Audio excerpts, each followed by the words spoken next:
ആദരവായ പ്രവാചകൻ നബി മുഹമ്മദ് മുസ്തഫ സല്ലല്ലാഹു അലൈഹി വസല്ലമ തങ്ങളുടെ പ്രാർത്ഥന ഏത് സമയത്തുമുള്ള പ്രാർത്ഥന ഏതെന്നറിയോ? അല്ലാഹുമ്മ യാ മുഖല്ലിബൽ ഖുലൂബ് സബ്ബിത് ഖൽബി അലാ ദീനിക. പടച്ചവനെ, കൽബുകളെ മാറ്റിമറിക്കുന്ന അല്ലാഹ്, എന്റെ ഹൃദയത്തെ മാറ്റിമറിക്കുന്നത്, ഹൃദയത്തിന്റെ ഗതിവിഗതികളെ നിയന്ത്രിക്കുന്നത്, എന്റെ കൽബിന്റെ എല്ലാ ചലനങ്ങളുടെയും കടിഞ്ഞാന് പിടിച്ചിരിക്കുന്ന പടച്ച റബ്ബേ, എന്റെ കൽബിനെ സൃഷ്ടിക്കുക മാത്രമല്ല, എന്റെ കൽബിനെ സംരക്ഷിക്കുക മാത്രമല്ല, എന്റെ കൽബിനെ അവസാന സംഹരിക്കുക മാത്രമല്ല, ആ കൽബ് എങ്ങനെയാണോ തിരിയേണ്ടത്, എവിടേക്കാണോ തിരിയേണ്ടത്, ആ കോലത്തിൽ എന്റെ കൽബിനെ, എന്റെ ഹൃദയത്തെ തിരിച്ചുകൊണ്ടിരിക്കുന്ന അല്ലാഹ്, സബ്ബിത് ഖൽബി അലാ ദീനിക.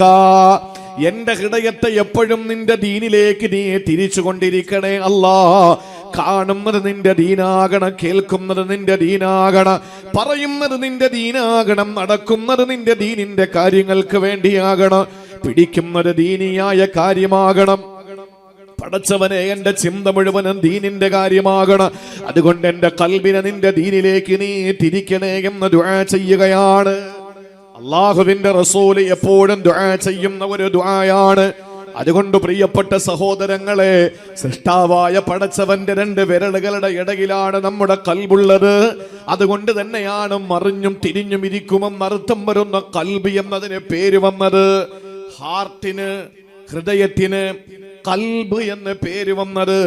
യുഖല്ലിബുഹാ കൈഫ യശാ ഇന്നൽ ഖുലൂബ ബൈന ഇസ്ബഅൈനി മിൻ അസാബിഇഹില്ലാ. അല്ലാഹുവിന്റെ രണ്ട് വിരലുകളുടെ ഇടയിലാണ്. യുഖല്ലിബുഹാ കൈഫ യശാ. അവൻ ഉദ്ദേശിക്കുമ്പോ തിരിച്ചുകൊണ്ടും മറിച്ചുകൊണ്ടും ഇരിക്കുമ്പോ തിരിയുകയും മറിയുകയും ചെയ്യുന്ന അവയവത്തിന് അല്ലാഹു പേര് കൊടുത്തത് കൽബെന്നാണ്. ആ കൽബ് ദീനിലേക്ക് തിരിക്കണമെന്നാണ് പ്രവാചകന്റെ ദുആ എപ്പോഴും ഉള്ളത്. സുഫിയാൻ ഇബ്നു അബ്ദുല്ലാഹ് എന്ന പ്രിയപ്പെട്ട സഹാബി ഒരു ദിവസം ആദരവായ പ്രവാചകന്റെ മുന്നിലേക്ക് കടന്നു വരികയാണ്. അവിടുത്തെയോട് ചോദിക്കുന്നു, യാ റസൂലല്ലാഹ് ഖുല്ലി ഫിൽ ഇസ്ലാമി ഖൗലാ ലാ അസ്അലു അൻഹു അഹദൻ ഗൈറക യാ റസൂലല്ലാഹ്. ഇസ്ലാമിലേക്ക് കടന്നു വന്ന ഒരാൾ ചോദിക്കാൻ പറ്റുന്ന ഏറ്റവും വലിയൊരു ചോദ്യം, അള്ളാഹുവിന്റെ പ്രവാചകരെ, ഒരു മുസ്ലിമായ മനുഷ്യന് ചോദിക്കുന്ന ഏറ്റവും മനോഹരമായ ചോദ്യം ഞാൻ ചോദിക്കുകയാണ്. ആ ചോദ്യത്തിന് ഒരു ഉത്തരം അങ്ങ് തരണം റസൂലേ, അതിനൊരു ഉത്തരം അങ്ങ് തരണം ഹബീബേ. ലാ അസ്അലു അൻഹു അഹദൻ ഗൈറക. നിന്നോട് ചോദിച്ചത്, അങ്ങയോട് ചോദിച്ചതുപോലെ ഇനി ഈ ചോദ്യം മറ്റൊരാളോട് ചോദിക്കേണ്ട ആവശ്യമില്ലാത്ത തലത്തിൽ നീ എനിക്ക് ഉത്തരം തരണം തമ്പുരാനെ. ഇസ്ലാമിലേക്ക് കടന്നു വന്ന ഒരാൾ, അയാൾക്ക് തന്റെ ജീവിതത്തെ ഏറ്റവും പരിപാവനമാക്കാൻ, ഏറ്റവും മനോഹരമാക്കാൻ ഗൗസുൽ ആലം മുഹയ്യിദ്ദീൻ തങ്ങളെ പോലെ ജീവിതത്തിന്റെ ഇന്നലകളിൽ പരിശുദ്ധമായ ദീനിന്റെ ആ പരിശുദ്ധമായ അകക്കാമ്പ് തൊട്ടെറിഞ്ഞ, ഉത്സാരം തൊട്ടെറിഞ്ഞ പരിശുദ്ധമായ ഖുർആനിന്റെ വരികൾക്കിലൂടെ സഞ്ചരിച്ചു പോകാനുള്ള ഭാഗ്യം ലഭിച്ച മുത്തഖീങ്ങളായ അള്ളാന്റെ ഔലിയാക്കളെ, പരിശുദ്ധമായ ദീനിന്റെ പ്രിയപ്പെട്ട മുൻഗാമികളായ പൂർവസൂരികളായ നമ്മുടെ പ്രിയപ്പെട്ട നേതാക്കന്മാരെ കടന്നുപോയ പാത, ആ പാതയാണ് റസൂലുള്ളാഹി തങ്ങൾ പറഞ്ഞു കൊടുത്തത്. അവിടെയാണ് വർഷം തോറും ഗൗസുൽ ആലമിനെ നമ്മൾ ഓർത്തുകൊണ്ടിരിക്കുന്നത്. എന്തിന്റെ പേരിലാ? ഗൗസുൽ ആലം റളിയല്ലാഹു തആല അൻഹുവിനെ നമ്മൾ മറക്കാതെ ഈ ചമ്മനത്തോപ്പിലെ അഞ്ചുമുക്കിൽ വെച്ച് ഞാനും നിങ്ങളും എല്ലാ വർഷവും ഓർത്തുകൊണ്ടിരിക്കുന്നത്. ലോകത്തിന്റെ വിവിധ ഭാഗങ്ങളിലെ മഹാനായ ഗൗസുൽ ആലമിനെ മറന്നു പോകാതെ ജീവിതത്തിൽ ആണ്ടിലൊരിക്കലെങ്കിലും ഓർത്തുകൊണ്ടിരിക്കുന്നത് എന്തിന്റെ പേരിലെന്നറിയോ? അവര് ഈ പരിശുദ്ധമായ സംസ്കാരം മുറുകെ പിടിച്ചവരാ. ഇസ്ലാമിലേക്ക് കടന്നു വന്നാൽ ഏറ്റവും മനോഹരമായ ഒരു വാചകമേതാണ്? അതല്ലാഹുവിന്റെ ഹബീബിനോട് മഹാനായ സുഫിയാൻ ഇബ്നു അബ്ദുല്ലാഹ് എന്ന സഹാബി ചോദിക്കുമ്പോൾ ഇമാം മുസ്ലിം റിപ്പോർട്ട് ചെയ്യുകയാ, അവിടുന്ന് പ്രിയപ്പെട്ട സഹാബിയോട് പറഞ്ഞു കൊടുത്തത് എന്തെന്നറിയോ? ഖുൽ ആമന്തു ബില്ലാഹ്. നീ പറയണം, ഞാൻ അല്ലാഹുവിനെ കൊണ്ട് വിശ്വസിക്കുകയാണ്, ഞാൻ എന്റെ റബ്ബിനെ കൊണ്ട് വിശ്വസിക്കുകയാണ്, പടച്ചവനെ കൊണ്ട് വിശ്വസിക്കുകയാണ്, ഞാൻ ഈമാനുള്ളവനാണ്. എന്റെ വാരിയല് കൊണ്ട് മൂടപ്പെട്ട ഹൃദയത്തിന്റെ ഉള്ളറകളിൽ ഈമാനുണ്ട്. ഞാനൊരു മുഅ്മിനാണ്, സത്യവിശ്വാസിയാണ്. ഈമാനിന്റെ ഒരു ലവലേശം പോലും നഷ്ടപ്പെട്ടു പോകാതെ, ഈമാനിന്റെ ഒരു കണിക പോലും എന്റെ ജീവിതത്തിൽ നിന്ന് നഷ്ടപ്പെട്ടു പോകാതെ ഞാൻ മുറുകെ പിടിക്കുന്ന, കാപ്പ് സൂക്ഷിക്കുന്ന ഒരാളാണെന്ന് നീ പറയുക മാത്രമല്ല, ശേഷം മുസ്ലിം റിപ്പോർട്ട് ചെയ്യുന്ന ഹദീസിൽ കാണാ, അവിടുന്ന് പ്രിയപ്പെട്ട സഹാബി വര്യന് സുഫിയാൻ ഇബ്നു അബ്ദുല്ല എന്ന സഹാബിയോട് പറഞ്ഞു കൊടുക്കുകയാണ്, ആമന്തു ബില്ലാഹ്, ഞാനിതാ വിശ്വസിക്കുന്നു എന്ന് പറഞ്ഞാൽ മാത്രം പോരാ, സുമ്മസ്തഖിം, നീ പിന്നെ അടിയുറച്ച് നിൽക്കണേ മോനെ, അതിൽ നീ അടിയുറച്ച് നിൽക്കണേ, ഇസ്തിഖാമത്ത് ഉണ്ടാകണം. ആ ഒരു സംഗതിയാണ് പ്രിയപ്പെട്ടവരെ നമുക്ക് നഷ്ടപ്പെട്ടു പോയത്. അതുകൊണ്ടാണ് മഹാരഥന്മാരായ ഗൗസുൽ അഅലമിനോളം നമുക്ക് എത്താൻ കഴിയാത്തത്, മഹാനായ ശൈഖ് അഹ്മദുൽ കബീർ റിഫായിയോളം എത്താതെ പോയത്, അഹ്മദുൽ ബദവി തങ്ങളോളം നമുക്ക് എത്താതെ പോയത്, മഹാനായ അബുൽ ഹസൻ ശാദുലി റഹിമഹുല്ലയോളം നമുക്ക് എത്താൻ കഴിയാതെ പോയത്. അതുകൊണ്ടാണ് അവർക്ക് ഇസ്തിഖാമത്തുണ്ട്, നമുക്കതില്ല. അതുകൊണ്ട് ജീവിതത്തിൽ നമ്മളെ പോലെ തന്നെ അവര് നിസ്കരിക്കുന്നത്, അവരെ പോലെ തന്നെ നമ്മളെ നിസ്കരിക്കുന്നത്. പക്ഷെ അവർ നമ്മളും തമ്മിലുള്ള വ്യത്യാസം എന്താ? അവർക്ക് ഇസ്തിഖാമത്തുണ്ട്, നമുക്കതില്ല.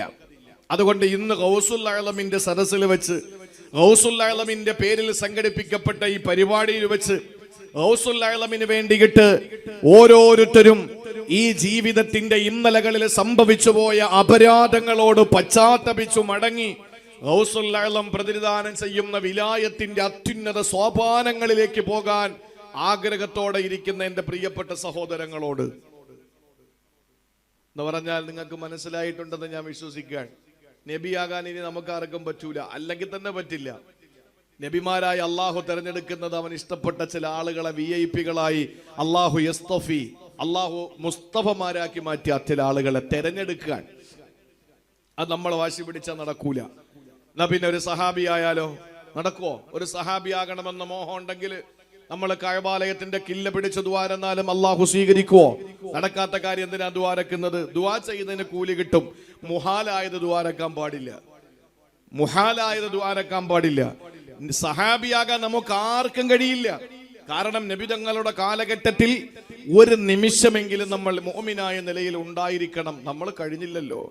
എന്നാ പിന്നെ ദറജ അല്പം കൂടെ താഴോട്ട് വന്നിട്ടൊരു താബി ആയാലോ? നടക്കില്ല. കാരണം സഹാബാക്കളിൽ ഒരാളോടൊപ്പമെങ്കിലും ജീവിച്ചിരിക്കണം.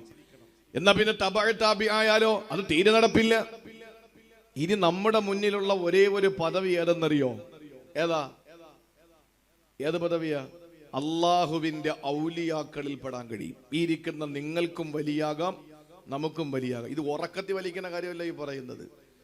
ഇച്ചിരി ബുദ്ധിമുട്ടുള്ള കാര്യമാണ്, അല്പ പ്രയാസമുള്ള കാര്യമാണ്. നമുക്ക് വലിയാകാൻ പറ്റും. അതെങ്ങനെ പറ്റും? അതാണ് ഇന്നത്തെ വിഷയം. അള്ളാഹു മനസ്സിലാക്കാനും ജീവിതത്തിൽ പ്രാവർത്തികമാക്കാനും നമുക്ക് അള്ളാഹു തൗഫീക്ക് നൽകി അനുഗ്രഹിക്കുമാറാവട്ടെ. സുഫിയാൻ ഇബ്നു അബ്ദുല്ല എന്ന സഹാബി ചെന്നിട്ട് ചോദിച്ചു, നബിയെ, ഒരാൾ മുസ്ലിമായി കഴിഞ്ഞാൽ അയാൾക്ക് ഉൾക്കൊള്ളാൻ പറ്റുന്ന ഒരു വാചകം, ലാ അസ്അലു അഹദൻ ഗൈറക, അങ്ങയോട് ചോദിച്ചതുപോലെ ഇനി ഒരാളോടും എനിക്ക് ചോദിക്കേണ്ടി വരരുത്. അങ്ങനത്തെ ഒരു വാചകം എനിക്ക് പറഞ്ഞതാ. അഷ്റഫുൽ ഖൽഖ് പറഞ്ഞു, ഖുൽ ആമന്തു ബില്ലാ, ഞാൻ മുഅ്മിനാണെന്ന് നീ ഉറക്കെ പറ. പറഞ്ഞാൽ മാത്രം പോല്ല, ആരെങ്കിലും കണ്ണുരുട്ടുമ്പോ നീ പേടിച്ചിട്ടല്ല ഞാൻ മുഅ്മിനല്ല എന്ന് പറയരുത്. മറിച്ച് സുമ്മസ്തഖിം, നീ അടി ഉറച്ചു നിൽക്കണം, ചങ്കൂറ്റത്തോടു കൂടി നിൽക്കണം, എത്ര വലിയ കൊടുങ്കാറ്റടിച്ചു വീശിയാലും. പണ്ഡിതന്മാര് പറഞ്ഞല്ലോ, ഭാരതന്മാരായ ഉലമാക്കള് പറയുകയാണ്, അലാമത്തുൽ ഇസ്തിഖാമ, അടിയുറച്ച് ദീനിൽ നിലനിൽക്കുന്നതിന്റെ ഉദാഹരണം, അടയാളം എന്തെന്നറിയോ? അത് 4 കാര്യങ്ങളാണത്രേ. 4 കാര്യങ്ങളാണ്. ഒരു മനുഷ്യനെ സംബന്ധിച്ചിടത്തോളം ഇസ്ലാമിൽ അടിയുറച്ചു നിൽക്കുന്നത് ഏതുപോലെയാണ്? കൽജിബാലി, പർവ്വതത്തെ പോലെയാണ്, പർവ്വതങ്ങളെ പോലെയാ. ആ പർവ്വതങ്ങളെ പോലെയാണ് എന്ന് നമ്മൾ മൗലിദിലൂടെ പാടിപ്പുകഴ്ത്തുന്നത് ആരെ പറ്റിയാണ്?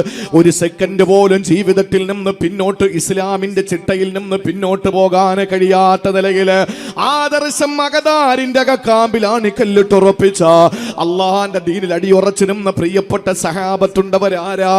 സഹാബാക്കൾ ഏറ്റവും പ്രമുഖരാണ്, ശ്രേഷ്ഠവാന്മാരാണ്, ബദരീങ്ങൾ അറിയുമല്ലോ. അവരെ പറ്റി നമ്മൾ പറയുന്നത് എന്താണ്? ഹുമുർ റിജാലു ബലാ ഹുമുൽ ജിബാലു ബലാ കദ്ദഹിരി ഫീ ഹിമ്മത്തിൻ ബൽ സാദത്തുൻ കുബറാ. ബദരീങ്ങളെ പറ്റി നമ്മൾ പറയുന്നത് അങ്ങനെയാണ്. ഹുമുർ റിജാലു ബലാ ഹുമുൽ ജിബാലു ബലാ. അവര് ചങ്കൂറ്റമുള്ള ആണുങ്ങളാണ്, ആൺകുട്ടികളാണ്. ഹുമുൽ ജിബാലു ബലാ, അവര് പർവ്വത സമാനമായ ചങ്കൂറ്റമുള്ളവരാണ്. കദ്ദഹിരി ഫീ ഹിമ്മത്തിൻ ബൽ സാദത്തുൻ കുബറാ. അവര് കാലം പോലെയാണ്, കാലഘട്ടത്തെ പോലെയാ. എന്തെല്ലാം പ്രശ്നങ്ങൾ, പേമാരികൾ, പ്രളയമായ കോവിഡായി, അതുപോലെ തന്നെ സുനാമിയായി, എന്തെല്ലാം ഉണ്ടായാലും ഫെബ്രുവരിക്ക് മാറ്റമൊന്നുമില്ലല്ലോ, മാർച്ച് മാസത്തിന് മാറ്റമൊന്നുമില്ലല്ലോ. ഒരു മാർച്ചിലാണ് COVID-19 എന്ന് പറയുന്ന കൊറോണ വൈറസ് ഉണ്ടാവുക. അതിനുശേഷം വീണ്ടും ഒരു മാർച്ച് കടന്നുപോയി, അതിനുശേഷം വീണ്ടും ഒരു മാർച്ച് കടന്നുപോയി. ഇതിനിടയിൽ റൗള ശരീഫ് അടച്ചിട്ടോ, പരിശുദ്ധമായ ഹറം പൂട്ടിക്കിട്ടോ, പള്ളികളായ പള്ളികൾ പൂട്ടി, മദ്രസകൾ പൂട്ടി, യതീംഖാനകൾ പൂട്ടി, അറബി കോളേജുകൾ പൂട്ടി, ബനാത്തുകൾ പൂട്ടി, മദ്രസകൾ അടച്ചു, കച്ചവട സ്ഥാപനങ്ങൾ പൂട്ടി, ആളുകളുടെ ജീവിതം തന്നെ മാറി മറിഞ്ഞു, ബാങ്കുകൾ പൂട്ടിയിട്ടു. ഇതെല്ലാം സംഭവിച്ചിട്ട് മാർച്ച് 1 കഴിഞ്ഞു പോയി, 2 വന്നു, 3 വന്നു, 4 വന്നു, 5 വന്നു, ഏപ്രിൽ മാസം വന്നു, മെയ് മാസം വന്നു, ജൂൺ മാസം വന്നു, ജൂലൈ മാസം വന്നു. സഹോദരങ്ങളെ, വ്യത്യാസമൊന്നുമില്ലാതെ വീണ്ടും ഇതാ ഒക്ടോബർ മാസത്തിൽ എത്തി നിൽക്കുകയാ. ഇതിനിടയിൽ എന്തെല്ലാം മാറ്റങ്ങൾ ഉണ്ടായി, എവിടെയെല്ലാം മാറ്റങ്ങൾ ഉണ്ടായി. കാലത്തിന് മാറ്റമൊന്നുമില്ല. അതാണ് കദ്ദഹിരി ഫീ ഹിമ്മത്തിൻ. ഹിമ്മത്തിന്റെ വിഷയത്തിൽ അവരെ കാലത്തെ പോലെയാണ്. എന്തെല്ലാം കൊടുങ്കാറ്റുകൾ അടിച്ചു വീശിയാൽ, എന്തെല്ലാം പേമാരികൾ പെയ്തിറങ്ങിയാൽ, അള്ളാന്റെ പരിശുദ്ധമായ ദീനിന് വേണ്ടി പടപൊരുതിയ ബദരീങ്ങൾക്ക് മാറ്റമില്ല, അവർക്ക് മാറ്റം വരുന്നില്ല. അവര് ചങ്കൂട്ടത്തോട് പർവ്വതത്തെ പോലെ ഉറച്ചു നിൽക്കുന്നവരാ. അതുപോലെയാകണം ഇസ്തിഖാമത്തുള്ള ഒരാള്. പർവ്വതത്തെ പോലെയാണ്. എന്താ പർവ്വതത്തിന്റെ പ്രത്യേകത? അല്ലാ യുദീബുൽ ഹർറ് വലാ യുജമ്മിദുൽ ബർദ് വലാ തുഹർരികുഹു റീഹ് വലാ യുദ്ഹിബുഹു സൈലു. 4 പ്രത്യേകതയുണ്ട് പർവ്വതത്തിന്. പർവ്വതങ്ങൾക്ക് 4 പ്രത്യേകതയുണ്ട്. എന്താണെന്നറിയോ? 1, ലാ യുദീബുൽ ഹർറ്. എത്ര കഠിനമായ താപം ആ പർവ്വതത്തിന് താങ്ങേണ്ടി വന്നാലും അതിങ്ങനെ ഉരുകി ഒലിച്ചു പോകൂല. എത്ര വലിയ താപം ഉണ്ടാകട്ടെ, എത്ര കഠിനമായ ചൂട്, നട്ടുച്ച നേരത്തെ അരുണന്റെ കിരണമേറ്റുകൊണ്ട് പർവ്വതത്തിന്റെ മുകൾ ഭാഗം താപം കൊണ്ട് ഇങ്ങനെ തുള്ളുമ്പോഴും അത് ഒരിക്കൽ പോലും ഉരുകി ഒലിച്ച് താഴോട്ട് വരുന്നില്ലല്ലോ ആ പർവ്വതം. വലാ യുജമ്മിദുൽ ബർദു. ശൈത്യത്തിന്റെ കഠിനമായ തണുപ്പുണ്ടാകുമ്പോ ഒരിക്കൽ പോലും ആ പർവ്വതം ഉറച്ചു പോകുന്നില്ല. ആ പർവ്വതം ഉറച്ചു പോകുന്നില്ല. 3-ാമത്തേത് വലാ തുഹർരികുഹു റീഹു. എത്ര വലിയ കൊടുങ്കാറ്റോ അടിച്ചു വീശട്ടെ, പർവ്വതം അങ്ങനെ തന്നെ ഉറച്ചു നിൽക്കും. ഇത് ഉലമാക്കൾ പറഞ്ഞതാണ്. 4-ാമത്തേത് വലാ യുദ്ഹിബുഹു സൈലു. മലവെള്ളപ്പാച്ചിൽ ഉണ്ടായാൽ പോലും പർവ്വതത്തിന് കുലുക്കോ ഇല്ല, അങ്ങനെ തന്നെ നിൽക്കും. ഇതുപോലെ ആകണം നമ്മൾ. ഫാസിസം നമ്മുടെ നേരെ പാഞ്ഞെടുക്കുമ്പോ, സയണിസം നമ്മുടെ നേരെ ചീറ്റപ്പുലി പോലെ വരുമ്പോൾ, സാമ്രാജ്യത്വം നമുക്കെതിരെ ഇങ്ങനെ വലിയ രൗദ്രതയോടെ കടന്നു വരുമ്പോൾ കുലുങ്ങാതെ ആണായിട്ട് പിടിച്ചു നിൽക്കാൻ കഴിയുന്നവന്റെ പേരാണ്, ആ പ്രക്രിയക്ക് പറയുന്ന പേരാണ് ഇസ്തിഖാമത്ത്. ഇസ്തിഖാമത്ത് അതുണ്ടാകണം. അത് എപ്പോഴോ നമ്മളിൽ നിന്ന് ചോർന്നു പോയോ അന്ന് നമ്മൾ അള്ളാഹുവിന്റെ ഔലിയാക്കളുടെ ലിസ്റ്റിൽ നിന്ന് ബഹുദൂരം പിന്നിലായിപ്പോയി. ഞാൻ ഉറപ്പിച്ചു പറയാൻ, ഞാൻ ഇനി തീരുമാനിച്ചാൽ എനിക്കൊരു വലിയാകാം. ഞാൻ ഉറപ്പിച്ചു പറയാൻ, നിങ്ങൾ ഓരോരുത്തരും ചിന്തിച്ചാൽ നിങ്ങൾക്കൊരു വലിയാകാൻ പറ്റും. അള്ളാഹുവിന്റെ വലിയായി നിങ്ങൾക്ക് മാറാൻ കഴിയും. പക്ഷെ അതിന് ഉണ്ടാകേണ്ടത് ഇസ്തിഖാമത്താണ്. നമ്മളെ കൊണ്ട് പറ്റില്ല. 1 മാസം 2 മാസം കഴിയുമ്പോൾ എല്ലാം കൂടെ മൂടിച്ചതാ കിടക്കുന്നു. എല്ലാം പോയി. അതുവരെയുള്ള ദിക്റും പോയി, തസ്ബീഹും പൊട്ടിച്ചു കഴിഞ്ഞ്, മുസല്ലയും വലിച്ചീറി കളഞ്ഞ് എല്ലാം കഴിഞ്ഞു. ഒന്നുമില്ല. ഇസ്തിഖാമത്ത് ഉണ്ടാകണം. കൊടുങ്കാറ്റടിച്ച് വീശുമ്പോൾ ആടി ഉലയരുത്. കഠിനമായ ചൂട് വരുമ്പോ ഉരുകി ഒലിക്കരുത്. ശക്തമായ തണുപ്പ് വരുമ്പോൾ ഉറച്ചു പോകരുത്. മലവെള്ളപ്പാച്ചിലിൽ ഒലിച്ചു പോകുന്നതാകരുത് നമ്മുടെ ഈമാൻ. അതാണ് അള്ളാന്റെ ഹബീബ് പറഞ്ഞത്. സുഫിയാൻ ബിൻ അബ്ദില്ല എന്ന സഹാബിയോട് പറയുന്നു, ആമന്തു ബില്ലാഹ് സുമ്മസ്തഖിം. മുഅ്മിനാണെന്ന് പറയാ മാത്രമല്ല, ഉറച്ചു നിൽക്കാൻ മോനെ നിനക്ക് കഴിയണം. കാരണം നിന്റെ ഖൽബ് അള്ളാന്റെ കയ്യിലാണ്, വിരലുകളുടെ ഇടയിലാണ്, മറിഞ്ഞും തിരിഞ്ഞു പിരിക്കാം. അതുകൊണ്ട് നീ ഉറച്ചു നിൽക്കാൻ വേണ്ടി റബ്ബിനോട് ദുആ ചെയ്. ഇന്നത്തെ ഒരു ദുആ നിങ്ങൾ പഠിച്ചല്ലോ, അല്ലാഹുമ്മ യാ മുഖല്ലിബൽ ഖുലൂബ് സബ്ബിത് ഖൽബി അലാ ദീനിക്. ഇന്നത്തെ സമ്മാനമായിട്ട് ഞാൻ പറയാൻ, എല്ലാവരും എഴുതി പഠിക്കണം. ഉസ്താദിനോട് ചോദിച്ചിട്ട് ഇൻഷാ അല്ലാഹ് ഉസ്താദ് എഴുതി കൊടുത്തോളി. ഉസ്താദിനോട് ചോദിച്ചാൽ മതി, ഉസ്താദ് ഒരു വരി പോലും ഇല്ല എഴുതിത്തരും. പള്ളിയിൽ ഉസ്താദ് ദ്വാരക്കുമ്പോ ഇരുന്ന് ആമീൻ പറഞ്ഞോളി. ഒറ്റയ്ക്കുള്ള പ്രാർത്ഥനകളിൽ അല്ല, വാഹനം ഡ്രൈവ് ചെയ്തു പോകുമ്പോൾ, അതല്ലെങ്കിൽ വീട്ടിൽ നമസ്കരിക്കുമ്പോൾ, അല്ലെങ്കിൽ പൂന്തോട്ടത്തിലൂടെ ഉല്ലസിക്കുമ്പോൾ, അതല്ലെങ്കിൽ നമ്മുടെ പുരയിടത്തിലൂടെ, നമ്മുടെ വസ്തുവിലൂടെ, നമ്മുടെ ജീവിതത്തിന്റെ ഏതെങ്കിലും അന്നം തേടിയുള്ള യാത്രകളിൽ, അതല്ലെങ്കിൽ നമ്മുടെ ഏതെങ്കിലും ദൈനംദിന വിഷയങ്ങളിൽ, അല്ലെങ്കിൽ നൈരന്തര്യം നമ്മൾ ഓടിക്കൊണ്ടിരിക്കുമ്പോൾ, ആ സമയത്തെല്ലാം ചുണ്ടിലിങ്ങനെ തട്ടിക്കളിക്കട്ടെ, യാ മുഖല്ലിബൽ ഖുലൂബ്, ഖൽബുകളെ മറിക്കുന്ന അല്ലാഹ്, സബ്ബിത് ഖൽബി അലാ ദീനിക, ഞാൻ എവിടെ പോയാലും എന്റെ ഖൽബിനെ നിന്റെ ദീനിലേക്ക് ചരിക്കണേ അല്ലാ, എന്റെ ദീനിലേക്ക് എന്റെ ഖൽബിനെ നീ ചരിക്കണേ തമ്പുരാനെ. ആ ഒരു പ്രാർത്ഥന എന്റെ സഹോദരങ്ങളെ, സഹോദരിമാരെ, തുണി അലക്കുമ്പോഴും, അത് അരിയിടുമ്പോഴും, അടുക്കളയിൽ ചെയ്യുമ്പോഴും, ഏത് സമയത്തും നിങ്ങളുടെ മനസ്സിൽ ഓടി വരേണ്ട ചിന്ത ഇതാണ്, എന്റെ ഖൽബ് ഏത് നിമിഷവും അറിയാ എങ്ങോട്ട് ചരിയാം. അതുകൊണ്ട് പടച്ചവനെ, ചരിയുന്നത് മുഴുവനും നിന്റെ ദീനിലേക്കാക്കി തരണേ എന്ന് ദുആരക്കുക. സഹോദരങ്ങളെ, എന്തെല്ലാം അനുഗ്രഹങ്ങൾ നാടിന്റെ നാനാഭാഗങ്ങൾ നമ്മൾ കണ്ടാൽ, ഒരുപക്ഷെ നമസ്കാരമില്ലാത്തവൻ അല്ലാഹു വലിയ വലിയ പറുദീസകൾ ഭൂമി ലോകത്ത് കൊടുക്ക, നോമ്പ് പിടിക്കാത്തവന് വലിയ സൗകര്യങ്ങൾ അല്ലാഹു കൊടുക്ക, അതുപോലെ തന്നെ നിസ്കാരമില്ലാത്ത വലിയ വലിയ സാമ്രാജ്യങ്ങൾ അല്ലാഹു കൊടുക്ക, ഇബാദത്ത് തീരെ ചെയ്യാത്തവന് ഭൗതികമായ ആഡംബരങ്ങൾ അല്ലാഹു കൊടുക്ക. ആസ്വാദനങ്ങളിൽ മുഴുകിയിട്ട് ആ മനുഷ്യൻ ജീവിച്ചു കൊണ്ടിരിക്കുമ്പോൾ, അവനിലേക്ക് നോക്കുമ്പോൾ, നിസ്കാരമുള്ള എനിക്ക് അല്ലാഹു ഒന്നും തന്നില്ല, നിസ്കാരമില്ലാത്ത അവൻ അല്ലാഹു എന്തെല്ലാം സൗകര്യങ്ങൾ കൊടുത്തിരിക്കുന്നു. കണ്ണ് മഞ്ഞളിച്ചു പോണ്ട ഒരിക്കലും ഭൗതികമായ താല്പര്യങ്ങളും ഭൗതികമായ സംവിധാനങ്ങളും കാണുമ്പോ, എന്തുകൊണ്ടാണ് പടച്ചവൻ എനിക്ക് തരാത്തത്, അവൻ എന്തുകൊണ്ടാണ് പടച്ചവന് കൊടുത്തത് എന്ന ചിന്ത വരാൻ പാടില്ല. എന്തുകൊണ്ടെന്നറിയോ സഹോദരങ്ങളെ, സൂറത്ത് യൂനുസ് എടുത്തെന്ന് പരിശോധിച്ചു നോക്കുക. കലീമുല്ലാഹി മൂസാ നബി അലൈഹിസ്സലാമിനെയും തന്റെ സഹോദരൻ ഹാറൂൻ നബി അലൈഹിസ്സലാമിനെയും ഫിർഔനിന്റെ അടുക്കലേക്ക് അല്ലാഹു അയക്കുന്ന കാര്യം പറയുന്നുണ്ട്. ആ വിഷയം അല്ലാഹു റബ്ബുൽ ഇസ്സത്ത് പറഞ്ഞുകൊണ്ട്, അവരെ അല്ലാഹു തആല നിയോഗിച്ചുകൊണ്ട്, അവരെ കൊട്ടാരത്തിലേക്ക് ദഅവത്തുമായി പരിശുദ്ധമായ ദീനിന്റെ വ്യാപനത്തിന് വേണ്ടി സഞ്ചരിച്ചു പോകാൻ ഒരുങ്ങുമ്പോ, അവരെ വിളിച്ചുകൊണ്ട് അല്ലാഹു പറഞ്ഞ വാക്കെന്തെന്നറിയോ, ഖാല ഖദ് ഉജീബത് ദഅവതുകുമാ, നിങ്ങൾ രണ്ടുപേരും ചെയ്ത ദുആകൾ അല്ലാഹു സ്വീകരിച്ചിരിക്കുകയാ. അധർമ്മത്തിനെതിരെ ധർമ്മത്തിന് വേണ്ടി, അസത്യത്തിനെതിരെ സത്യത്തിന് വേണ്ടി, അനീതിക്കെതിരെ നീതിക്കു വേണ്ടിയിട്ട്, ഇരുളിനെതിരെ വെളിച്ചത്തിന് വേണ്ടിയിട്ട് നിങ്ങൾ നടത്തിയ പ്രാർത്ഥനയുണ്ടല്ലോ, ആ പ്രാർത്ഥനകൾ ഇതാ അല്ലാഹു സ്വീകരിച്ചിരിക്കുകയാണ്. ഫസ്തഖീമാ വലാ തത്തബിആനി സബീലല്ലദീന ലാ യഅലമൂൻ.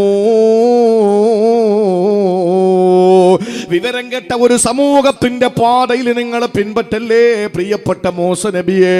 ഒരു പ്രവാചകനെ അല്ലാഹു നിയോഗിക്കുമ്പോൾ, ഭൗതികമായ കണ്ണ് മഞ്ഞളിച്ചു പോകുന്ന സംവിധാനങ്ങളിലേക്ക് നിയോഗിക്കുമ്പോഴാ ആ ദഅവത്തിന്റെ പാതി വഴിയിൽ നിങ്ങൾ കാണുന്നത് മനോഹരമായ കാഴ്ചകളാകാ. ഭൗതികമായ എല്ലാ സംവിധാനങ്ങളും ഫിർഔനിന്റെ കൊട്ടാരത്തിൽ ഉണ്ടാകുമ്പോ, അല്ലയോ മൂസ നബിയെ, ഹാറൂൻ നബിയെ, അങ്ങയുടെ ദൗത്യത്തിന്റെ നിയോഗം, അങ്ങയുടെ അല്ലാഹു നിങ്ങളെ അയച്ചതിന്റെ നിയോഗം അങ്ങ് മറന്നു പോകരുത്, ആ ലക്ഷ്യം നിങ്ങൾ മറന്നു പോകരുത്. വലാ തത്തബിആനി സബീലല്ലദീന ലാ യഅലമൂൻ. വിവരം കെട്ടുപോയ ഒരു സമൂഹത്തിന്റെ പാത നിങ്ങൾ പിൻപറ്റരുത്. നിങ്ങൾ എന്താ ചെയ്യേണ്ടതെന്നറിയോ? ഫസ്തഖീമാ, അടിയുറച്ച് നിൽക്കണേ. നിങ്ങൾ അടിയുറച്ച് നിൽക്കണേ. നിങ്ങളുടെ ദഅവത്തിൽ നിന്ന് നിങ്ങൾ പിന്നോട്ട് പോകാൻ പാടില്ല. അള്ളാഹുവിന്റെ ദീനിന്റെ വ്യാപനത്തിന് വേണ്ടി, ഖിദ്മത്തിന് വേണ്ടിയിട്ട്, ദഅവത്തിന് വേണ്ടിയിട്ട് സമൂഹത്തിന്റെ നേരെ ഇറങ്ങി പോകുന്ന ഒരു പ്രബോധകൻ, ഒരു പ്രചാരകൻ, ഒരു പ്രഭാഷകന് കാണാൻ കഴിയുന്നത് അത്ഭുതങ്ങളാ. ലോകത്ത് കണ്ണ് മഞ്ഞളിച്ചു പോകുന്ന സംവിധാനങ്ങളാ. ആ സമയത്ത് തന്റെ എല്ലാ പണിയും അവസാനിപ്പിച്ചുകൊണ്ട് ഭൗതികതയിലേക്ക് തിരിഞ്ഞു പോകാതെ ഇസ്തിഖാമത്തോടെ അടിയുറച്ച് നിൽക്കണമെന്ന് കൽപ്പിച്ചത് ഒരു പ്രവാചകനോടാണ്. ആ പ്രവാചകന്റെ പ്രിയപ്പെട്ട അനുജനായ ഹാറൂൻ നബി എന്ന മറ്റൊരു പ്രവാചകനോടാണ്. അതുകൊണ്ട് സഹോദരങ്ങളെ, ഭൗതിക ലോകത്ത് എല്ലാ ആർഭാടങ്ങളും നമ്മുടെ കണ്ണിൽ പെടുമ്പോ, എല്ലാ സൗകര്യങ്ങളും നമ്മൾ കണ്ടുകൊണ്ടിരിക്കുമ്പോ, 5 നേര പള്ളിയുടെ മിനാരത്തിൽ നിന്ന് ബാങ്ക് കേൾക്കുമ്പോ ആ ബാങ്കിന് ഉത്തരം കൊടുത്തുകൊണ്ട് നിസ്കാരത്തിന് പോകുന്ന ചെറുപ്പക്കാരാ, ബാങ്ക് കേൾക്കുമ്പോൾ പള്ളിയിലേക്ക് ഓടിപ്പോകുന്ന പ്രിയപ്പെട്ട ഉപ്പ, നിങ്ങൾക്ക് അള്ളാഹു രോഗമായിരിക്കാൻ തരുന്നത്, അള്ളാഹു നിങ്ങൾക്ക് ഏത് സമയത്തും അസുഖം തന്നു എന്നിരിക്കട്ടെ. നേരെ മറിച്ച് ആ നാട്ടില് പള്ളിയിൽ പോകാത്ത ഒരാളുണ്ടാകുമല്ലോ, അവൻ അള്ളാഹു താല ഒരു രോഗവും കൊടുത്തെന്ന് വരില്ല. ഒരു രോഗവും അള്ളാഹു അവന് കൊടുത്തെന്ന് വരില്ല. നിങ്ങൾക്ക് നടന്നു പോകാനല്ലാതെ ഒരു സൈക്കിൾ പോലും വാങ്ങാനുള്ള സാമ്പത്തിക ശേഷി ഉണ്ടായിക്കൊള്ളണമെന്നില്ല. പക്ഷെ നിസ്കാരമില്ലാത്തവന് യാത്ര ചെയ്യുന്നത് BMW-ലാണ്, ബെൻസ് കാറിലാണ്. അവന് യാത്ര ചെയ്യുന്നത് ഹെലികോപ്റ്ററിലാണ്. ഇതൊക്കെ നിങ്ങൾ കാണുമ്പോൾ, അല്ലാഹുവേ നിനക്ക് വേണ്ടി ഞാൻ ഇബാദത്ത് ചെയ്യുമ്പോൾ നീ എന്നെ പരീക്ഷിക്കുകയാണല്ലോ, നീ എന്നെ വീണ്ടും പരാജയപ്പെടുത്തുകയാണല്ലോ. ഈ ഒരു ചിന്തയിൽ കണ്ണ് മഞ്ഞളിച്ചുകൊണ്ട്, കണ്ണഞ്ചിപ്പിക്കുന്ന ദുനിയാവിന്റെ തൊലിപ്പുറത്തുള്ള മനോഹരമായ മനോഹാരിതകൾ കണ്ടുകൊണ്ട് നിന്റെ മനസ്സ് തെറ്റിപ്പോകാൻ സാധ്യതയുണ്ട്. അതുകൊണ്ട് ഫസ്തഖീമാ, മൂസ നബി അലൈഹിസ്സലാമിനോട് ഹാറൂൻ നബിയോടും അല്ലാഹു പറഞ്ഞത് ആ 2 പ്രവാചകന്മാരോട് മാത്രമല്ല, ലോകത്ത് അവസാന സമയം വരെ വരുന്ന മുഴുവൻ ദായിമാരോടും അല്ല പറയുകയാണ്. അള്ളാഹുവിന്റെ ദീനിന് വേണ്ടി പ്രബോധനത്തിന്റെ പാതയിൽ സഞ്ചരിക്കുമ്പോ കണ്ണഞ്ചിപ്പിക്കുന്ന മനോഹരമായ വർണ്ണശബളമായ കാഴ്ചകളെ നിങ്ങൾ കാണുമ്പോ അതിലേക്ക് മോഹം വന്നുകൊണ്ട് പരിശുദ്ധ ദീനിൽ നിന്ന് നിങ്ങൾ പിന്നോട്ട് പോകാൻ പാടില്ല. ദഅവത്തിന്റെ മാർഗത്തിൽ നിന്ന് പിന്നോട്ട് പോകാൻ പാടില്ല. ഫസ്തഖീമാ വലാ തത്തബിഅനി സബീലല്ലദീന ലാ യഅലമൂൻ. വിവരം കെട്ടുപോയ ഒരു സമൂഹത്തിന്റെ പാത നിങ്ങൾ തിരഞ്ഞെടുക്കരുത്. നിങ്ങൾ തിരഞ്ഞെടുക്കേണ്ടത് അള്ളാഹു നിങ്ങളെ ഏൽപ്പിച്ച ഇസ്തിഖാമത്ത്. അടിയുറച്ച് നിൽക്കണം. പരിശുദ്ധമായ ദീനിൽ അടിയുറച്ച് നിൽക്കണം. നിങ്ങൾ നോക്ക്, ഏറ്റവും കൂടുതൽ നാട്ടിലെ രോഗികളാരാ? മലബാറും മാവേലിയിലൊക്കെ ഒന്ന് കയറി നോക്കണം. കോഴിക്കോട് നിന്നും കാസർഗോഡ് നിന്നും വരുന്ന മലബാർ മാവേലി എക്സ്പ്രസ്, അതിൽ നിങ്ങളൊന്ന് കയറി നോക്കണം. RCCയിൽ പോയിട്ട് നിങ്ങളൊരു ചെറിയ രീതിയിലൊരു സെൻസസ് എടുക്കണം. ശ്രീചിത്രയിൽ ചെന്നിട്ട് നിങ്ങൾ ഒരു ചെറിയ അന്വേഷണം നടത്തണം. ഇതിലൊക്കെ നമുക്ക് മനസ്സിലാകുന്ന ഒരു കാര്യമുണ്ട്. എന്താണെന്നറിയോ? ഏറ്റവും കൂടുതൽ വിഷമിക്കുന്നതും രോഗമുള്ളതും ഒക്കെ മുസ്ലിങ്ങൾക്കാണ്. എന്താ കാരണം? കാരണം എന്താണ്? പരീക്ഷണങ്ങൾ അള്ളാഹു തന്നുകൊണ്ടിരിക്കും. നമ്മൾ നേരെ നോക്കുമ്പോ നാട്ടിലെ ഏറ്റവും വലിയ കോടീശ്വരൻ, ഒരു രോഗവും ഇല്ലാത്തവർ, ഓരോ ദിവസം കഴിയും തോറും നാൾക്കുനാൾ വലിയ വലിയ സമ്പന്നതയുടെ മടിത്തട്ടിൽ കിടന്നുറങ്ങുന്നവർ, ഇവരൊക്കെയും അള്ളാഹുവിന് സുജൂദ് ചെയ്യാത്തവരാണ്. ഇസ്രയേലിന്റെ കാര്യം തന്നെ നമുക്കറിയാലോ. ഏറ്റവും കൂടുതൽ കൊന്നെടുക്കപ്പെട്ടുകൊണ്ടിരിക്കുന്നത് 7600 കടന്നു. ഇന്നലെ രാത്രിയിൽ മഗ്രിബ് നമസ്കാരം കഴിഞ്ഞ് ഇശാക്ക് ബാങ്ക് കേൾക്കുന്നത് വരെ തിരുവനന്തപുരം ജില്ലയിലെ മലയോര പ്രദേശമാകുന്ന തൊളിക്കോട് എന്ന് പറയുന്ന ഗ്രാമത്തിൽ ഫലസ്തീൻ ഐക്യദാർഢ്യ പ്രസംഗമായിരുന്നു ഈ വിനീത് നടത്തിയത്. ആ സമയത്ത് ഞാൻ അവിടെ കണക്ക് പറഞ്ഞു. ഇന്നലത്തെ കണക്ക് 7000 പേര് 7-ാം തീയതിക്ക് ശേഷം 27-ാം തീയതിക്കുള്ളിലായി കൊല്ലപ്പെട്ടു ഫലസ്തീനില്. അതിൽ 3000 കുഞ്ഞുങ്ങളാണ്. ഇന്ന് ഞാൻ ഈ പ്രസംഗത്തിന് കയറുമ്പോഴുള്ള കണക്ക് അപൂർണമാണെങ്കിലും പ്രിയപ്പെട്ട സഹോദരങ്ങളെ 8000 എത്തിയിരിക്കുന്നു. അപ്പൊ 24 മണിക്കൂറിനുള്ളിൽ എത്ര കൂടിയിട്ടുള്ളത്? 1000കണക്കിന് ആളുകൾ മരണപ്പെട്ടുകൊണ്ടിരിക്കുന്നു. പക്ഷേ അവർ ഫലസ്തീൻ മക്കളുടെ ഇസ്തിഖാമത്ത് നമ്മളൊന്ന് കണ്ടുപിടിക്കണം. ബേബി എന്തോ പറയട്ടെ, തരൂർ എന്തോ പറഞ്ഞോട്ടെ, അത് നമ്മുടെ വിഷയമല്ല. MA ബേബി LDFന്റെ പ്രതിനിധി, UDFന്റെ പ്രതിനിധി ആരാ? ശശി തരൂര്. അപ്പൊ പിന്നെ സന്തുലിതമായല്ലോ, അങ്ങോട്ടും ഇങ്ങോട്ടും ചാടണ്ടല്ലോ. ഞാൻ രാഷ്ട്രീയം പറഞ്ഞില്ലല്ലോ, രണ്ട് ഭാഗത്തുനിന്നും അള്ളാന്റെ തൗഫീഖ് കൊണ്ട് ബറക്കത്തായിട്ടുണ്ടല്ലോ. അപ്പോ അവരെന്തോ പറഞ്ഞോട്ടെ, ഇസ്തിഖാമത്ത് കാണണമെങ്കിൽ ഫലസ്തീൻ മക്കളെ കണ്ടാൽ മതി. നമുക്ക് പിന്നെ മാപ്പ് ചോദിക്കാനൊന്നും അറിയില്ല.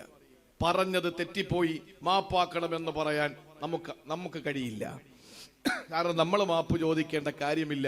ആലോചിച്ച് ചിന്തിച്ച് ഒക്കെയാണ് നമ്മൾ സംസാരിക്കുന്നത്. നിങ്ങളൊന്ന് ആലോചിച്ച് നോക്കിയേ, മുകളിലൂടെ ബോംബ് വർഷിപ്പിക്കപ്പെടുന്നു, മിസൈൽ വരുന്നു, ബോംബ് തകർത്ത് കെട്ടിടങ്ങൾ തകർത്തെറിഞ്ഞ് ആ കെട്ടിടങ്ങളുടെ അടിയിൽ അകപ്പെട്ടു പോകുന്ന ആയിരക്കണക്കിന് ആളുകൾ, ബോംബ് വർഷിക്കപ്പെടുന്ന ആശുപത്രികളിൽ, അഭയാർത്ഥി ക്യാമ്പുകളിൽ, സ്കൂളുകളിൽ, പള്ളികളിൽ ഒക്കെ ബോംബ് വർഷിക്കപ്പെടുന്നു.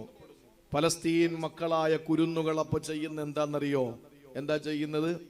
പാർക്കുകളിൽ അവർ ചിത്രരചനാ മത്സരത്തിൽ പങ്കെടുത്തുകൊണ്ടിരിക്കുന്നു. അവരുടെ മുകളിലൂടെ മിസൈൽ വർഷിക്കപ്പെടുന്നു. ഒന്ന് ആലോചിച്ച് നോക്കിയേ. എന്നിട്ട് അവര് വിധേയപ്പെടുന്നുണ്ടോ? അവർക്ക് മതത്തിൽ വിശ്വസിച്ചു എന്ന ഒറ്റ കാരണത്തിന്റെ പേരിലാണ് ഈ കൊല ചെയ്യപ്പെടുന്നത് എന്ന് ബോധ്യമുണ്ടായിരിക്കവേ അവർ ഏതെങ്കിലും ഒരു സമയത്ത് ഞാനിതാ ഇസ്ലാമിൽ നിന്ന് തൽക്കാലം അങ്ങോട്ട് മാറുന്നു, ഞാനും ഇസ്രായേലിനോടൊപ്പം അങ്ങോട്ട് ചേരുന്നു, എന്നിട്ട് ഞാൻ മുസ്ലിങ്ങളെ തള്ളി പറയുന്നു, ആ ഒരു അവസ്ഥ അവർക്ക് ഇല്ലാത്തത് എന്തുകൊണ്ടാണ്? ഇസ്തിഖാമത്ത് എന്ന് പറയുന്നത് അതിനാണ്. ഇന്ന് നമ്മുടെ സമുദായത്തിന്റെ അവസ്ഥ ഒന്ന് ആലോചിച്ച് നോക്കേ. നമ്മുടെയൊക്കെ ഇടയിൽ പാരവെപ്പും ഒറ്റുകൊടുപ്പും അല്ലേ നമ്മളൊക്കെ ചെയ്യുന്ന പരിപാടി ഏതാണ്? ഇസ്തിഖാമത്തില്ല. പിന്നെങ്ങനെ നമുക്ക് വിധിക്കപ്പെട്ട എന്താണെന്നറിയോ?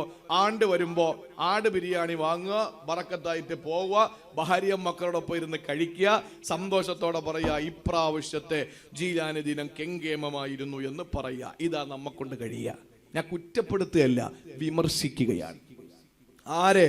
ഞാൻ അടക്കമുള്ള ഇന്നിന്റെ സമുദായത്തെ വിമർശിക്കുകയാണ്. എന്തുകൊണ്ട് നമുക്ക് അവരെ പോലെ ആയിക്കൂടാ? റസൂലുള്ളാഹിനെ പോലെ ആകണമെന്നല്ല. എന്തുകൊണ്ട് ഔലിയാക്കളുടെ പട്ടികയിൽ നമുക്ക് സ്ഥാനം കിട്ടിക്കൂടാ? പ്രവാചകനോ സഹാബിയോ താബിയോ തബഅ താബിയോ ആകാൻ നമുക്ക് കഴിയില്ല. പക്ഷെ എന്തുകൊണ്ട് വലിയാകാൻ നമുക്ക് പറ്റുന്നില്ല? വലിയാകാനുള്ള ഏറ്റവും പ്രധാനപ്പെട്ട ക്വാളിഫിക്കേഷൻ അത് ഇസ്തിഖാമത്ത് തന്നെയാണ്. ആ ഇസ്തിഖാമത്ത് നമുക്ക് ഉണ്ടാകണം. മുറുകെ പിടിക്കണം.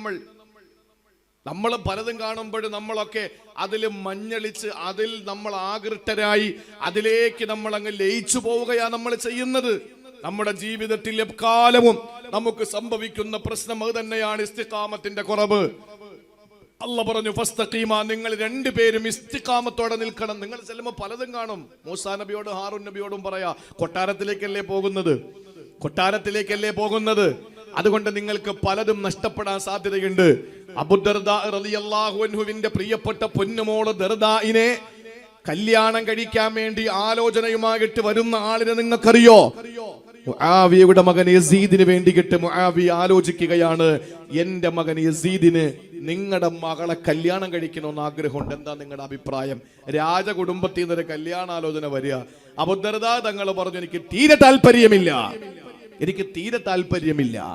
എന്തുകൊണ്ട് താല്പര്യമില്ല? നിങ്ങളുടെ മകൾക്ക് എന്തെങ്കിലും കുറവുണ്ടോ? എന്റെ മകൻ കല്യാണം കഴിച്ചു കൊണ്ടുവന്നാൽ നിങ്ങളുടെ മകൾക്ക് എന്തെങ്കിലും കുറവുണ്ടോ? ഭക്ഷണം ഉണ്ടാക്കണ്ട, അവിടെ തോഴിമാരുണ്ട്. തുണി അലക്കണ്ട, തോഴിമാരുണ്ട്. ഏത് വാപ്പായ വീണു പോകാത്തത്? എന്റെ മകൾക്ക് ഇതിനപ്പുറം എന്ത് ജീവിതമായി ഇനി കിട്ടേണ്ടത്?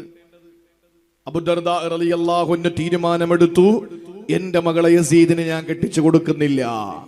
എന്തുകൊണ്ടാ? എന്റെ മകളുടെ മതബോധം നഷ്ടപ്പെടും. എന്റെ മകൾ ഇതൊക്കെ കണ്ട് കണ്ണ് മഞ്ഞളിക്കുമ്പോ എന്റെ മകളുടെ എല്ലാ മതബോധവും നഷ്ടപ്പെട്ടു പോകാൻ സാധ്യതയുണ്ട്. അതുകൊണ്ട് തന്നെ നാട്ടിലെ ഏറ്റവും നല്ല സൂഫിയായ, ഏറ്റവും നല്ല മുത്തഖിയായ ഒരു മനുഷ്യനെ, സാധാരണക്കാരനായ മനുഷ്യനെ കണ്ടെത്തിയിട്ട് കല്യാണം കഴിപ്പിച്ചു കൊടുക്കുകയാ. അവിടെ മതബോധം നഷ്ടപ്പെടൂല. ഒരു ദിവസം പട്ടിണിയാകാം, ഒരു ദിവസം തുണിയലക്കാന് കൈക്ക് സുഖമില്ലാതിരിക്കാം, അതല്ലെങ്കിൽ കുളിക്കാൻ വെള്ളമില്ലാതിരിക്കാം, കഴിക്കാൻ ഭക്ഷണമില്ലാതിരിക്കാം. പക്ഷേ എന്റെ പൊന്നുമോളുടെ മതബോധം നഷ്ടമാകൂല. എന്നുള്ളത് കൊണ്ട് തന്നെ അബൂദർദാ റളിയല്ലാഹു അൻഹു തന്റെ പ്രിയപ്പെട്ട പൊന്നുമോളെ സാധാരണക്കാരനായ മതബോധമുള്ള മനുഷ്യനെ കെട്ടിച്ചു കൊടുക്കുകയാണ്. പ്രിയപ്പെട്ടവരെ, അത് തന്നെയാണ് മൂസാ നബി അലൈഹിസ്സലാമിനോട് ഹാറൂൻ നബിയോടും അല്ലാഹ് പറഞ്ഞത്. ഖദ് ഉജീബത് ദഅവതുകുമാ, നിങ്ങളുടെ രണ്ടുപേരുടെയും ദുആ അല്ലാഹു സ്വീകരിച്ചിരിക്കുകയാ. നിങ്ങൾ രണ്ടുപേരും ഫിർഔനിന്റെ കൊട്ടാരത്തിലേക്ക് പോകുമ്പോ, ഫിർഔനിലേക്ക് നിങ്ങൾ കടന്നു ചെന്നിട്ട് നിങ്ങൾ ദഅവത്ത് ചെയ്യുമ്പോൾ ഫസ്തഖീമാ, അടിയുറച്ചു നിൽക്കണേ.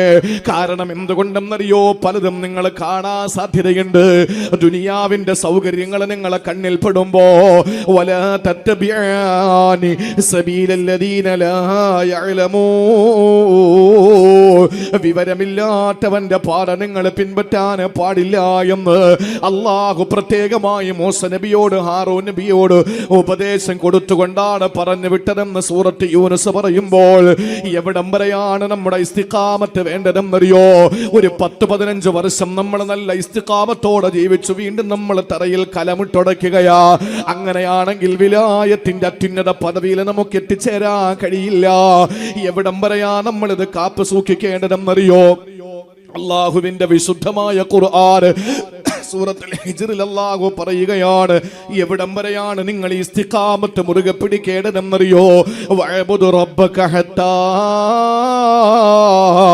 യഅതിയകൽ യഖീൻ.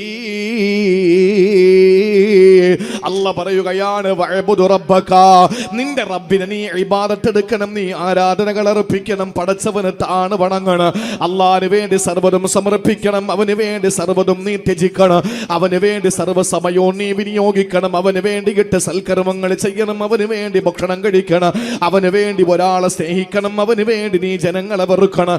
ഇതെല്ലാം നീ ചെയ്യേണ്ടത് എവിടം വരെയാണ്? ഹത്താ യഅതിയകൽ യഖീനായ കാര്യം നിനക്ക് വരുന്നതുവരെ. എന്താണ് യഖീൻ എന്നറിയോ സഹോദരങ്ങളെ? യഖീൻ എന്ന് പറഞ്ഞാൽ ലോകത്ത് ഒന്ന് മാത്രമേ ഉള്ളൂ. പ്രസവം യഖീനാണെന്ന് പറയാൻ പറ്റൂല. ചിലപ്പോൾ 5-ാം മാസത്തിൽ അബോർഷനായി പോകാം, 6-ാം മാസത്തിൽ ചിലപ്പോൾ കുഞ്ഞ് മരിച്ചിട്ട് ആ പ്രിയപ്പെട്ട സഹോദരിയുടെ വയറ് കീറിയിട്ട് കുഞ്ഞിനെ പുറത്തെടുത്തെന്നിരിക്കാം. ലോകത്ത് യാഥാർത്ഥ്യമെന്ന് പറയുന്ന ഒന്നുണ്ട്. അതേതെന്നറിയോ? ഒരു വയലിനൊരാളെ വിളിച്ചു, അയാൾ വരുമെന്ന് യഖീൻ ഉറപ്പില്ലല്ലോ. നമുക്കൊരിക്കലും ഉറപ്പില്ലാത്ത കാര്യമാണ്. വന്നെങ്കിൽ വന്നു, പ്രസംഗിച്ചെങ്കിൽ പ്രസംഗിച്ചു. അതല്ലെങ്കിൽ ഒരു സ്ഥലത്ത് വയല് വെച്ചാൽ ആ വയല് ഉണ്ടെങ്കിൽ ഉണ്ട്, ഇല്ലെങ്കിലില്ല. കല്യാണത്തിന്റെ പുതിമാരന് കടന്നു വരുന്നതാണോ? എത്രയോ കതിർ മണ്ഡപത്തിൽ വെച്ചാണ് നിക്കാഹിന്റെ സമയത്ത് പുതുമാരൻ വന്നില്ല, വേറെ ഒരാളെ കൊണ്ട് നിക്കാഹ് കഴിപ്പിച്ച എത്രയോ സംഭവങ്ങൾ കേരളത്തിൽ തന്നെ ഉണ്ടാകിട്ടുണ്ട്. പുതിയ പെണ്ണ് മറ്റൊരുത്തനോടൊപ്പം ഒളിച്ചോടി മറ്റൊരു പെണ്ണിനെ കല്യാണം കഴിക്കേണ്ടി വന്ന ചെറുപ്പക്കാർ എത്രയോ ഉണ്ട് കേരളത്തില്. അതുകൊണ്ട് കല്യാണം ഉറപ്പുള്ള കാര്യമല്ല. ലോകത്ത് ഉറപ്പുള്ള ഒന്ന് മാത്രമേ ഉള്ളൂ. അതേതെന്നറിയോ? അതുവരെയാണ് നമ്മൾ ഇബാദത്ത് എടുക്കേണ്ടത്. വഅബ്ദു റബ്ബക ഹത്താ യഅതിയകൽ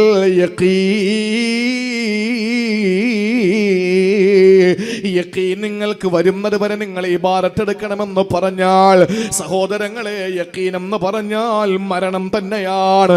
മരണം എന്നത് ഉറപ്പുള്ള കാര്യമല്ലേ? ഖാബിലുൽ അർവാഹ് മലക് അസ്റായീൽ അലൈഹിസ്സലാം നമ്മുടെ ജീവിതത്തിലേക്ക് കടന്നു വരികയാണ്. സന്തോഷത്തിന്റെ നിമിഷത്തിലാകാ, ദുഃഖത്തിന്റെ നിമിഷങ്ങളിലാകാ, കുടുംബാദികളോടൊപ്പം ഭക്ഷണം കഴിക്കുമ്പോഴാകാ, കല്യാണം കഴിഞ്ഞ് മണിയറയിലേക്ക് പോകുന്ന സമയമാകാ, അതല്ലെങ്കിൽ കളിച്ചുകൊണ്ടിരിക്കുന്ന സമയമാകാ, അല്ലെങ്കിൽ പഠിച്ചുകൊണ്ടിരിക്കുന്ന സമയമാകാ, ഒന്നുമല്ലെങ്കിൽ കിടന്ന് ഉറങ്ങുന്ന സമയമാകാ. പ്രിയപ്പെട്ട സഹോദരങ്ങളെ, അസ്റായീൽ കടന്നു വന്ന് റൂഹ് അങ്ങേറ്റെടുത്ത് പോയി കഴിഞ്ഞാൽ ആ വരുന്ന സമയം ഏതെന്ന് നിശ്ചയിക്കപ്പെടാൻ കഴിയാത്തതുപോലെ ഒരു മനുഷ്യൻ ഇസ്തിഖാമത്ത് എവിടം വരെയാണ്? ഒരു 10 കൊല്ലത്തേക്കല്ല, പിന്നെയോ അവന്റെ മരണം എപ്പോഴാണോ കടന്നു വരുന്നത് ആ സമയം വരെ അവൻ അടിയുറച്ച് നിൽക്കണമെന്ന് അള്ളാന്റെ പരിശുദ്ധ ഖുർആൻ. ഈ ആയത്ത് അല്ലാഹു പറയുന്നതിന് മുമ്പ് അല്ലാഹു പറഞ്ഞ കുറച്ച് കാര്യങ്ങളുണ്ട്. എന്താണെന്നറിയോ?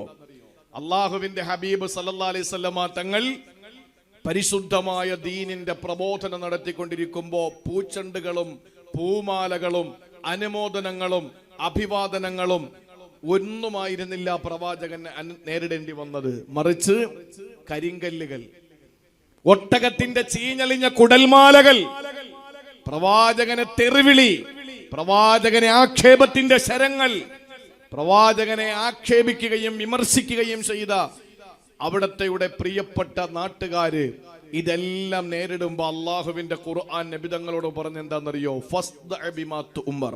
നബിയെ, അങ്ങയോട് എന്താണോ കൽപ്പിച്ചിട്ടുള്ളത് അതിൽ നിങ്ങൾ അടിയുറച്ചു നിന്ന് ഉറക്കെ പറഞ്ഞോളൂ നബിയെ, ഉറക്കെ പറയൂ നബിയെ. ഫസ്ദഅ, നിങ്ങൾ ഉറക്കെ പറ.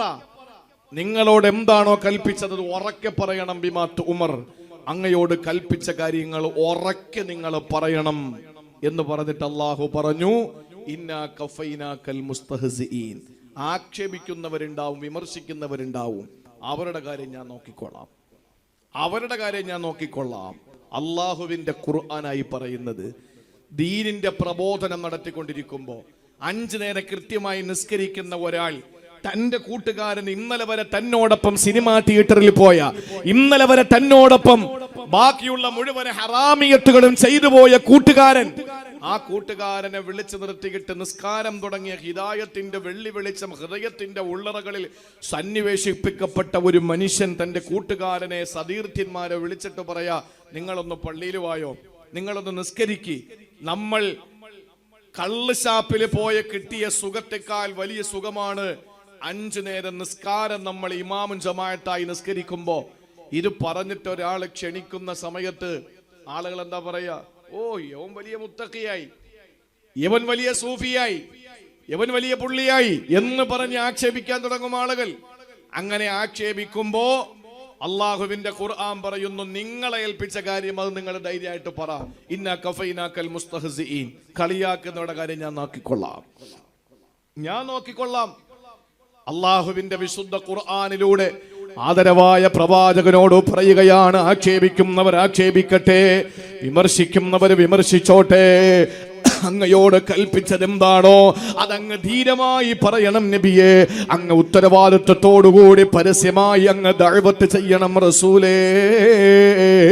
ഇത് പറഞ്ഞിട്ടാണ് അല്ലാഹു പറയുന്നത്, വഅബ്ദു റബ്ബക ഹത്താ യഅതിയകൽ യഖീൻ. മരണം വരുന്നത് സമയം വരെ അല്ലാഹു നിങ്ങളുടെ ആയുസിന്റെ പുസ്തകത്തിൽ എപ്പോഴാണോ തിരശീല വീട്ടിയിട്ടുള്ളത് ആ സമയം വരെ നിങ്ങൾ അടിയുറച്ച് നിന്നുകൊണ്ട് ദഅവത്ത് ചെയ്യണം, ഇബാദത്ത് എടുക്കണം നബിയേ. അതുകൊണ്ട് പ്രിയപ്പെട്ട സഹോദരങ്ങളെ, നമ്മളെ ഏൽപ്പിച്ചൊരു കാര്യം മരിക്കുന്നത് വരെ നമ്മൾ ആ ഒരു വിഷയത്തിൽ ജാഗ്രത കാണിക്കണം. മരിക്കുന്ന സമയം വരെയും നമുക്കതിൽ ഉറപ്പുണ്ടായിരിക്കണം. അള്ളാഹു അതിന് തൗഫീക്ക് നൽകി അനുഗ്രഹിക്കുമാറാവട്ടെ. അള്ളാഹു നമുക്ക് തൗഫീക്ക് നൽകി അനുഗ്രഹിക്കുമാറാവട്ടെ. എൻ്റെ പ്രിയ സഹോദരങ്ങളെ, അള്ളാന്റെ ഹബീബ് സല്ലല്ലാഹു അലൈഹി വസല്ലമ തങ്ങൾ നരച്ചു. ഒരു മനുഷ്യൻ നരയ്ക്കുന്നത് എന്തിനാണ്? നമുക്കറിയാലോ, പ്രായമുള്ള ആളുകളൊക്കെ നരയ്ക്കും. ഇനി പ്രായമില്ലാതെ നരയ്ക്കുന്ന ആളുകൾ നരയ്ക്കുന്നത് ടെൻഷൻ മൂലം നരയ്ക്കാറുണ്ട്, അല്ലേ? ഒരു മനുഷ്യന് ടെൻഷൻ ഉണ്ടെങ്കിൽ എന്ത് ചെയ്യും? നരയ്ക്കും. ഒരു മനുഷ്യന് അനാവശ്യമായിട്ടുള്ള ചിന്തകൾ അയാൾക്കുണ്ടെങ്കിൽ അയാൾ യുവത്വകാലത്തിൽ തന്നെ നരയ്ക്കും. അല്ലെങ്കിൽ വാർദ്ധക്യത്തിന്റെ അടയാളമായി, മരണത്തിന്റെ സൂചനയായി അള്ളാഹു അവന്റെ ശരീരത്തിന്റെ രോമങ്ങളിൽ വെള്ള വീശിക്കാൻ തുടങ്ങും. വെള്ള വീശും. ഈ